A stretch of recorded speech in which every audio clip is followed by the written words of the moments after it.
Welcome to the Lion's Den podcast series. Our name is inspired by the biblical story of Daniel in the lion's den, where Daniel's faith in God saved him from the lions, reflecting our goal of navigating life's challenges with faith in God. Daniel's journey, a story of trust and perseverance, holds a special place in my heart. As Daniel Scrivner, son of New Hope Olympia's founding pastor, Del Scrivner, I feel a deep personal connection to this story, and I'm excited to share its lessons with you. In our podcast, which blends personal reflections, guest interviews, and biblical teachings, we'll tackle everyday issues that can overwhelm us without God's help. Thank you for joining us. Your support means a lot, and we hope our episodes bless you. Well, hello again, friends. This is New Hope on the Go, the Lion's Den podcast. I am your host, Daniel, son of Del Scrivner, pastor of New Hope Christian Fellowship. And this podcast is for December 11th, Wednesday, 2024. I hope that your day is going well, and I hope that this podcast is a blessing to you. Just a reminder that every Wednesday this podcast comes out, and that we endeavor to put them out every Wednesday. At the end of the show, you'll have an opportunity to send an email to request prayer. If you are in need of prayer for yourself, a family member, or a friend, you can drop a line, and we do pray over every prayer request that comes in. We don't necessarily have time to respond to every email, but we do pray for every prayer request that comes in.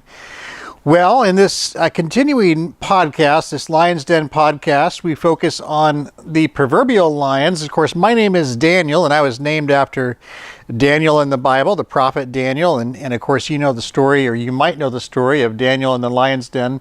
And these lions represent the strife that we go through in life, the problems that we go through, challenges, tribulations, and the like, as we try to navigate life.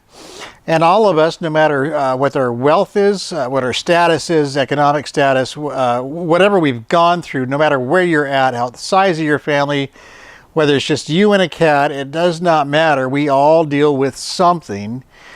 We are all struggling with a hurt, habit, or a hang-up, or we are all, or in addition to that, we are coming out of a storm, have just come from a storm, or we are about to enter one. And that just seems to be part of life, isn't it? And so this program was put together after much thought and deliberation and prayer and all of that. And we decided that part of New Hope Christian Fellowship on our YouTube channel, New Hope Olympia, ought to have a weekly podcast that in 20 to 30 minutes gives hope and deals with real life, everyday issues we all struggle and face. And sometimes we'll have interviews, sometimes we'll have reflections, sometimes it'll be a mix of this and that. Today, because it's December 11th, I thought I would focus on a theme for Christmas over the next 3 weeks, and that is faith, hope, and love. And so today is going to be on faith, and I'm going to share a message I sent a few friends back in 2023 when the pandemic started. I was involved with a few different friends that we were texting each other, even prior to the pandemic actually, texting each other prayer requests, encouraging words and scripture. And when the pandemic hit, it became much more dedicated, and I looked back and passage of time, and I just thought that there's some things that others would benefit from hearing. I won't share what was sent to me, but I did find a few things that I would like to share. And this deals with cancer and my father going through it. Of course, my daughter was 14 months old at the time and dealt with Wilms tumor, kidney cancer, and that is a story as well. I might share some of that. But if you are in need of a miracle, isn't Christmas about miracles? If you are in need of a miracle this season, maybe something's going on in your life. Maybe, again, the divorce, the strife, the bankruptcies, all sorts of things happen, disease. And we all deal with something or know of someone that is dealing with something. And maybe we're a friend that has been praying with someone who's going through something and reaching out to them, and we are looking for hope as well. So the theme, again, for the next few weeks is going to be faith, hope, and love. And this is on faith. And this is a message I sent to a few dear friends of mine back on July 1st, 2023, that deals with cancer my father was going through. Take a listen. I hate watching my father go through this. Just a year ago, he was strong, busy gardening, and putting out new floral arrangements for our backyard. First, COVID came to all of us. Then it closed the church building. 2 weeks, they said, to stop the spread. Then friends departed. Then COVID hit our home. My daughter got it. She was vaccinated. By the end of the week, she had rebounded. Later, it hit my father. He was not vaccinated. You know, truth be told, I don't know if being vaccinated or not made a difference. But he almost died. After COVID, he never got his energy back. He was always exhausted. Then he was told he had diabetes. Then he had to close the church for good because it had reopened for a time. Now he has cancer. Stupid cancer. I saw what it did to my little girl. And now I'm watching my father manage this on top of it all. And the friends that departed, they're still gone. There is something so hurtful about rejection. Whether it is real or imagined, it strikes harder sometimes than disease. Why is that? Because we were made for fellowship, for friendship, for encouragement. There are the good time, quote unquote, friends, the ones that drink with you and celebrate with you when you're at your best, when you are a, quote, success. The ones that write get well soon cards and pop in for the occasional text or call, or even once in a while a visit. The ones that hope whatever season you are in is just a moment of time. It's temporary, they think. They might even tell you, you'll get through this. You've got this. But as time drags on and seasons change, but the health or other hardship remains the same, the calls and texts and visits fade until there is only the silence. The silence is the loudest part of it all. Why is that? Because that's when our brain ponders and negotiates with our circumstance. We tell ourselves, perhaps when this happens, or what if? We negotiate our way out, at least in our head. We even ask ourselves, will they accept me then? If I get healthy? If I'm changed? If God shows up and shows me the way? We barter on the what ifs, the miracle, the provision, the providence that might make them stay or come back into our fray. Why? Because, friends, the greatest hurt one can face is not broken body, mind, or state. It is the absence of love from those who once were close, at least in our head. My father, preacher, speaker, counselor, gardener, sick bed visitor, friend to their grave. Countless years serving all God sent in his name. Now he's tired, sick, lonely, and spent. And the greatest hurt I see and hear is not the pain or the ache or the fatigue that's always so near. No, it's the sadness, the loneliness, the heartache that I hear. Because of countless friends who forgot, who left, who rejected. That hurt is the greatest of all. It lingers, it's loud, it echoes in our ears. This self-talk that tells us to fear. And where does this come from, this fear? The enemy. The enemy delights in his effort to steal, kill and destroy and leave us in tears.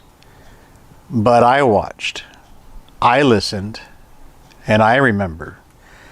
Yes, this prodigal son who has had his own ordeal, a life of disease, hardship, and rejection, I remember what my father shared. No, there is hope. This is not the end. It's not over yet. Because there is a friend that sticks closer than a brother.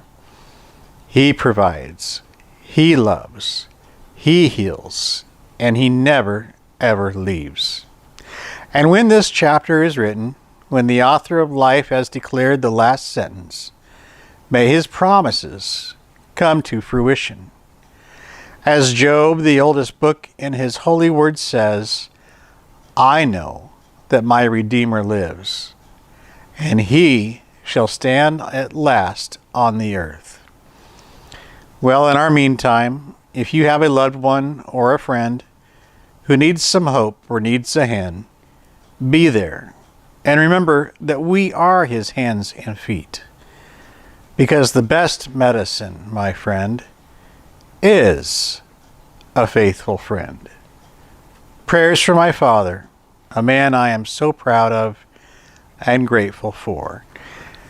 And that is from July 1st, 2023. I wrote that watching my father go through his cancer treatment, his chemotherapy, his radiation that was causing him to decline, and then watching him seemingly go through what he felt was a rejection. And at times, sometimes people come and go for different reasons. Sometimes people get distracted, and we can imagine in our heads a rejection that maybe is not real, but seems to be real. And when someone is going through a chronic condition, or even something that springs up suddenly and is perhaps difficult for others to manage or accept or deal with, sometimes people come and go in those circumstances as well. Since this was written, my father has also, as you know, gone through several other health crises. One of them was June 6th of this year. He collapsed in our kitchen, and we were told he had a broken back initially, and then that was not the case, but he did have to rehab over at Panorama City. That was a month-long process, and when he came home, he started getting around again, but then got pneumonia. And then, not so long after that, he had COVID once again. My father has dealt with one thing after another. Speaking of the topic of faith, how do we maintain our faith in a crisis that we're dealing with? Now, several years ago, I don't know why I have December, maybe because it's December. That might be a good reason. But in 2011, I was diagnosed with multiple sclerosis myself and had woke up cross-eyed and had dealt with some physical symptoms that were strange to me. And I have dealt all these years later with a chronic condition in MS in which there is no cure. And I've even thought at various times talking about or maybe writing out topics along the subject of faith through my ordeal, faith through MS. My wife's and my daughter having gone through cancer, and how that affects everyone, the whole family. Wilm's tumor. She had a tumor sticking out of her stomach, and in 2017 we went through that ordeal with Seattle Children's Hospital, and an 8-hour surgery that was thrust upon us a week before. We had no idea, and now suddenly we're living up there for this period of time, going through radiation and surgery and chemotherapy, and with a baby. And you ask all the why questions in those moments. You know, God is so good, fill in the blank. We've all asked questions like that. And but when you're watching someone that you truly love, there's just a little baby go through it, man, those questions just seem to hit you harder, and it does stretch your faith. And there are times, I can be honest, where I wondered what happened to him, or if I had faith still. because we're just very human, and the things that we struggle with and the things that we deal with, and we see loss and we see suffering right in front of us. Speaking on that topic, when we were at Seattle Children's and my daughter was in treatment, my wife and I were staying up there, we would hear these announcements, and you knew immediately what it was when it came over the intercom, and it was code blue. And they would say code blue and the room number, the floor and the room number, and you just knew, because it's a children's hospital, you knew what was taking place, that a child was fighting for their life. And on a code blue, the nurses rush in, they perform CPR, they try to revive this child, and you hear that when you're staying up there, you hear that several times, in a night or in a week, and it just, we got into the habit, I know we did, myself did, my wife did, I know, got into the habit when we would hear that, it's just immediately praying for whatever that mom was going through, whatever that child was going through, whatever that father was going through. And it's heart-wrenching. Getting to know people, become friends with them, and know their children's names, and get to know them, and have coffee with them and converse with them and talk about all the ups and downs of life outside of cancer, and then to hear that suddenly, or even if you knew it was coming, that to watch them go through that, and to go through that as well as their friend, their child, not make it. This life, friends, is hard. And, I remember before my daughter was diagnosed with cancer, there's days, Sundays, Sundays football, commercials would come on about the St. Jude's Alliance or some sort of childhood cancer commercial, and I feel bad about it now, but I would turn the channel. I just did not want to hear it. And then to live it, to go through it, and to watch your child throw up repeatedly, to watch your child lose their hair, to watch friends that you meet up there lose their children, to go through all of that. And then on top of it all, my wife having cardiac arrest up there while my daughter is in treatment, all of this gets at the core of what do I believe and why? And how does this impact my faith? And then let me just be honest, sometimes I feel like we don't have any. You ask all the why questions, you feel far from God, you feel like God is far from you. And again, these are feelings that we all deal with. It's just part of the natural human condition, and it's normal. And we go through these ups and downs, and I remember looking at my wife unconscious and 8 doctors in the room and being told she's critical. And I remember sort of pleading with them, saying, pointing to each of them, that she's the mother of 5 children. She's the love of my life. And I'm counting on each and every one of your brains as I point to them to fix this. And I'll just never forget the look as it's out of our hands. Sort of good luck. And in those moments, I remember crying out to God one-on-one with him. I remember doing communion with my wife, praying over her and praying things like, Lord, if you, all the prayers that we pray, if you, then I, those if you, then I statements that we make. These sort of negotiating with God, and I think that we all do on some level.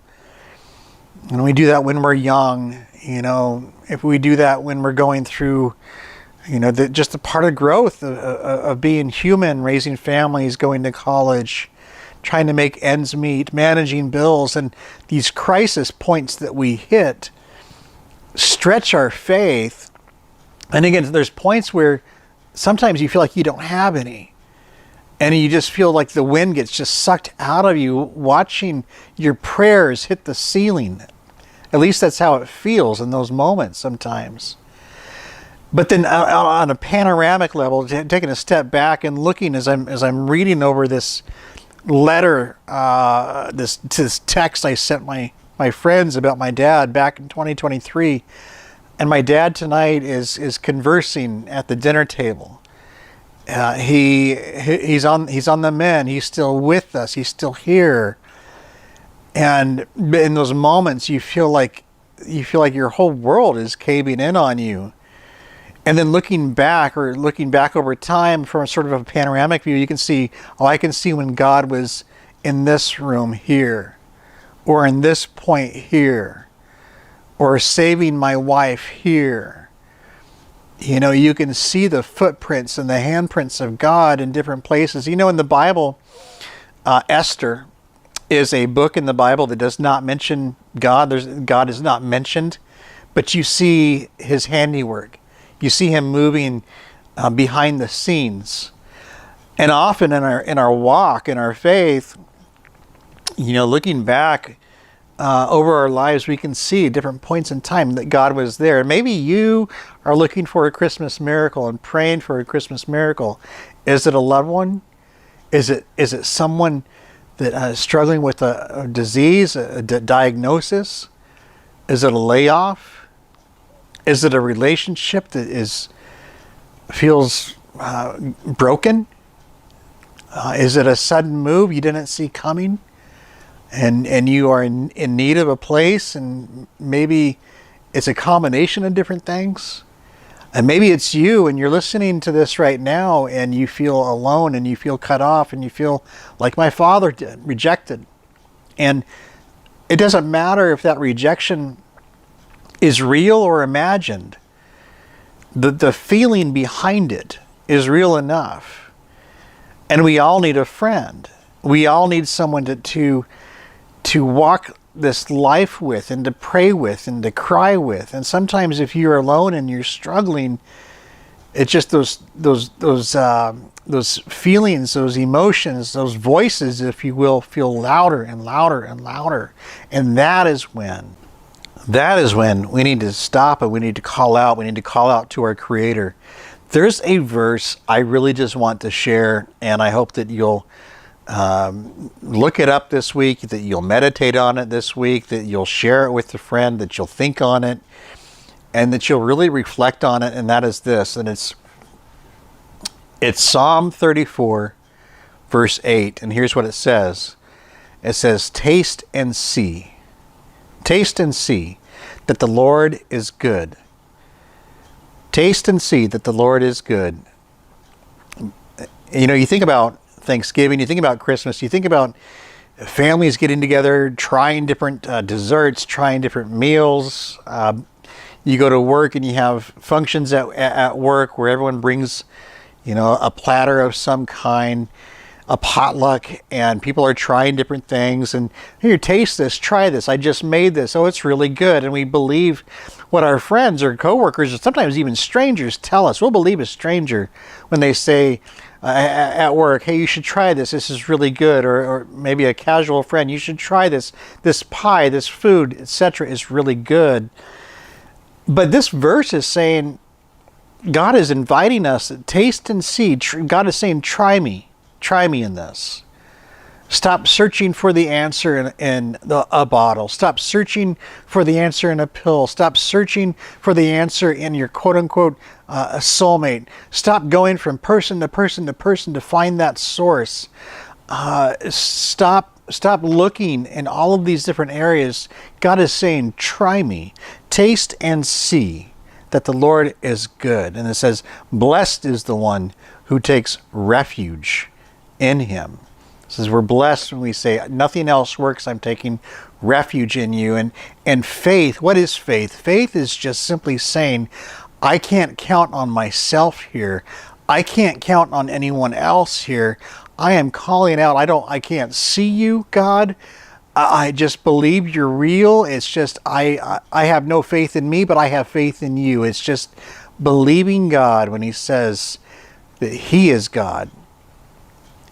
Taste and see. Taste and see that the Lord is good. Blessed is the one who takes refuge in him. This Christmas season, as we deal with whatever we are looking for a Christmas miracle. Maybe you are a business owner and you're looking for a way to expand your business. Maybe you're looking for a way for people to notice your business, and you've poured so much into this and have worked so hard to get seen. And it's getting in front of the right person or the right crowd, that right moment. And maybe you could apply that to other areas of your life. What is that Christmas miracle that you're looking for? For me, my wife was unconscious. For me, my daughter had cancer. For me, my father had a broken back and then was in Panorama City. And I could count on many different occasions where it looked to me in my world like the end of the world. But my faith was not in me. My faith was not in someone else. My faith, small as it was, the smallest of seeds, was in the one who made me. And that is what faith is about. It's not how large it is. It's who is it in. So I pray that your faith gets renewed today as you believe, hope, pray, and have faith for your Christmas miracle. Well, folks, that wraps up our time today on the Lion's Den podcast. Be sure to tune in next week, the 18th of December, Wednesday. We'll come out with a new podcast, the theme of which will be hope. Again, this is faith, hope, and love, culminating in hope and love, on Christmas Day, the 25th of December. Faith, hope, and love is the theme. Once again, if you need prayer for anything, if you need prayer for a loved one, prayer for yourself, you can drop us a line at newhopeonthego@gmail.com. And we also accept suggestions. If you are interested in perhaps doing an interview, you have a story to share, we'd like to hear it. Go ahead and drop us a line. Until next time, I pray you have a blessed week, and I pray blessings over your family. God bless you. New Hope Olympia podcasts, including the In the Lion's Den series, are available on all major platforms, such as Spotify, Apple Podcasts, YouTube, and Buzzsprout. This allows you to tune in anytime. Our goal is to strengthen our spiritual connection with listeners by offering a variety of topics. With over 100 million monthly listeners, podcasts provide convenient access to knowledge on subjects from science to spirituality. Join us on this journey and discover content that interests you. To view the complete collection of media offerings from New Hope Olympia, please visit our YouTube channel at New Hope Olympia. Should you have any questions, comments, or requests regarding New Hope on the Go podcasts, please email us at newhopeonthego@gmail.com.